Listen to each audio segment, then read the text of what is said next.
Il est 7 h ce lundi quand une explosion retentit sur ce parking de Moscou. À bord de cette voiture se trouve un haut gradé, le lieutenant-général Fanil Sarvarov, en charge de la formation au sein de l'état-major russe. Le militaire de carrière a été tué.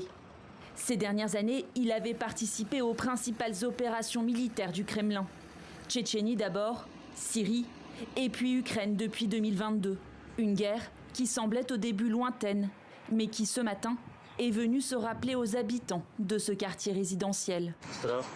Au début, j'ai cru qu'un drone Shahed ou un drone ukrainien avait été abattu. Je me suis réveillée en sursaut, paniquée. J'ai vu arriver des policiers, des pompiers et des ambulances. Selon les autorités, un engin explosif était placé sous le véhicule. Celui-ci a explosé quelques secondes après avoir démarré. Des témoins oculaires sont interrogés et les enregistrements des caméras de surveillance sont en cours d'examen. Différentes hypothèses concernant le meurtre sont étudiées, dont une qui évoque le rôle possible des services de renseignement ukrainiens dans l'organisation du crime.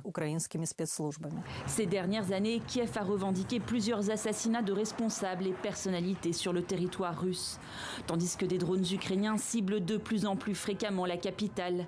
Cette explosion intervient après une nouvelle séquence diplomatique.